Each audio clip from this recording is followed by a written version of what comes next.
24 श्री कपिल पाटिल जी। जो सुझाव है उनको हम इस पर प्रश्न संख्या 24।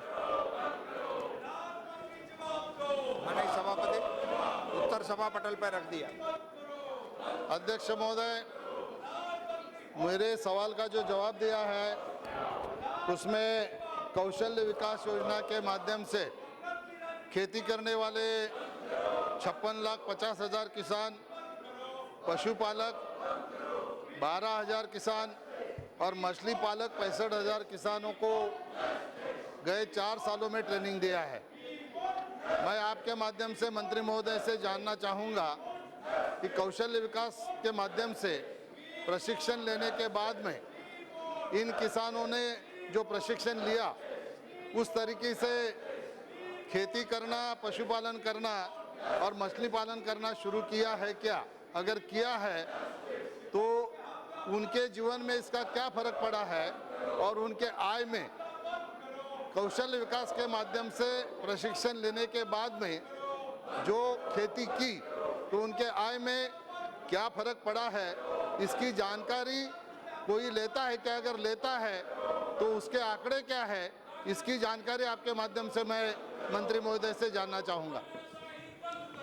माननीय अध्यक्ष महोदय, जैसा कि माननीय सांसद ने पूछा कि ये स्किल डेवलपमेंट से प्रशिक्षित होने के बाद खुद जब किसान अपने खेत में उस टेक्नोलॉजी का प्रयोग करते हैं, उस प्रयोग में करने के बाद उनको कितना बेनिफिट मिला है, उसके आय में कितनी बढ़ोतरी हुई है, ऐसा कोई सर्वे अभी हुआ नहीं है, ऐसा अभी कोई सर्वे चल भी नहीं रहा है।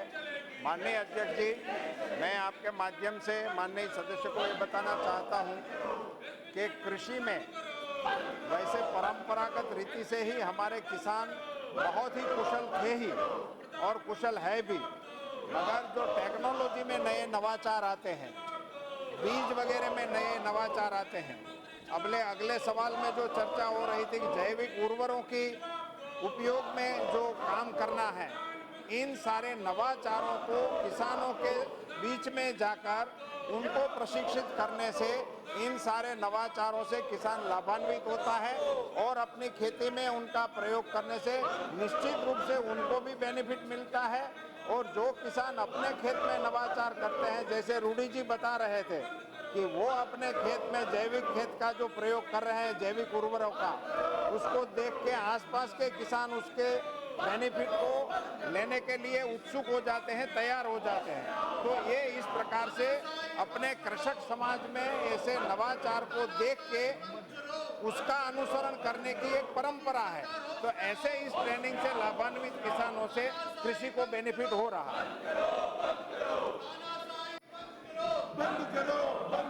अध्यक्ष महोदय, हमारे बजट में जीरो बजट खेती करने को बढ़ावा देने की बात कही गई है।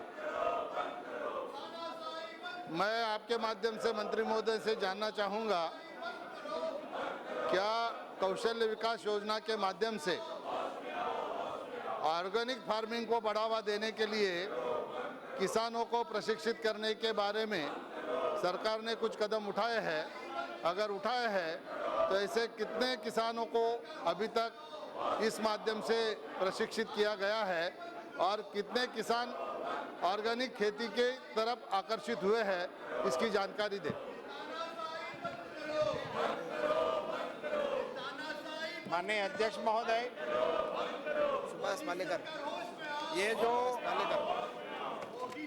स्किल डेवलपमेंट और स्किल देने का काम किसानों के बीच में हो रहा है, उसमें सबसे ज़्यादा हमारी एक योजना है आत्मा के नाम से, वो सारे राज्यों में बहुत ही प्रचलित है। और आत्मा के माध्यम से अभी तक 56 लाख किसानों को ट्रेनिंग देने का काम हो चुका है।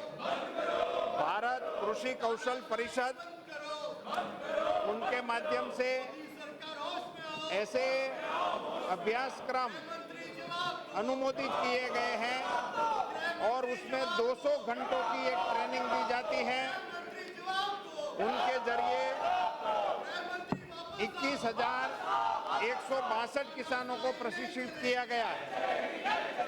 National institute of agriculture extension manage के नाम से एक बहुत पुरानी संस्था हमारी है और skill training of rural youth, इसके तहत उसका STRY नाम से 19 तक 14,687 ग्रामीण युवकों को ट्रेनिंग देने का काम संपन्न हो गया है।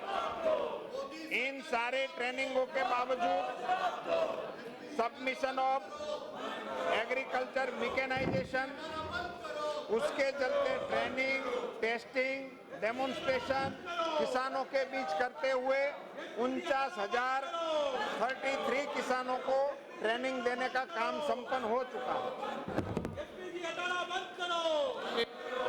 जी धन्यवाद महोदय, आपने मुझे बोलने का मौका दिया। बड़ा अजीब लग रहा है, ये वो लोग विरोध कर रहे हैं, ये वो लोग यहाँ ड्रामा कर रहे हैं जिन लोग किसानों के खिलाफ रहे। मैं इसलिए खड़ा हुआ कि आपके माध्यम से मैं देश को बताना चाहता हूं कि 2 दिन पहले हम लोग गोरखपुर में पिपराइच चीनी कारखाना शुरू किए। वो चीनी कारखाना जो पिछली सरकार ने, कांग्रेस की सरकार ने बंद कर दिया और कई लाखों किसानों को बेरोजगार कर दिया। आज जो चीनी कारखाना हम लोग जो शुरू किए हैं, वहां 50,000 क्विंटल गन्ने की पेराई रोज हो सकती है। और ये वो लोग विरोध कर रहे हैं आज, जिन लोगों ने किसानों का विरोध किया, किसानों को खत्म किया। मैं आपको कुछ डिटेल बताना चाहता हूं कि चीनी कारखाना इतना बड़ा, आज महोदय वहां 27 मेगावाट बिजली बनेगी और करीबन 45,000 लोगों को मात्र गोरखपुर में रोजगार मिलेगा।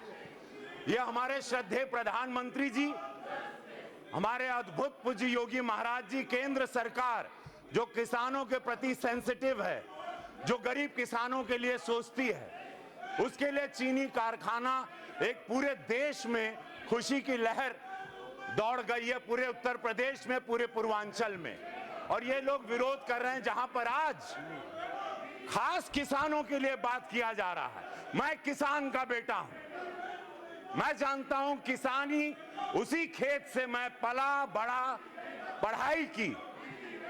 किसान की मजदूरी, किसान का खेत और किसान का मेहनताना कितना जरूरी होता है। और आज करोड़ों रुपया जब पार्लियामेंट पे अफेयर पे खर्च होता है, यहां पर आंदोलन हो रहा है।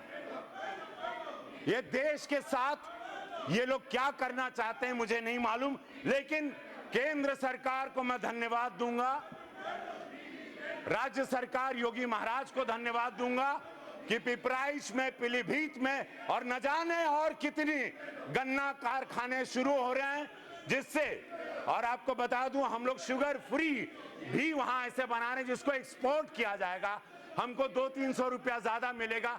बस मैं मंत्री जी से निवेदन करना चाहता हूं कि जब गन्ना तोला जाए उस वक्त उनका भुगतान हो जाए, ताकि और गन्ना किसानों को प्रोत्साहन मिले और ये सारे विरोधियों का मुंह बंद हो जो कि किसानों के खिलाफ रहे हैं, जिन्होंने किसानों को खत्म किया। धन्यवाद। सभापति महोदय, माननीय सांसद जिन्हें गन्ना किसानों का सवाल इधर उठाने का प्रयास किया है, किसान कोई भी हो, किसी भी क्षेत्र से काम कर रहा हो, उसकी समस्या का समाधान करना हमारा जिम्मा है।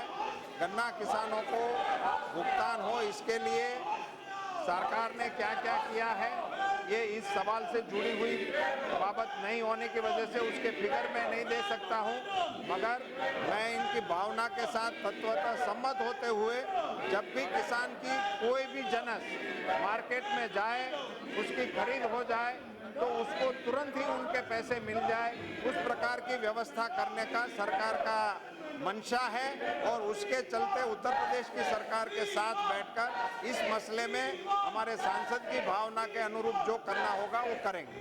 Question number 25 Shri Nand Kumar Singh ji Chauhan,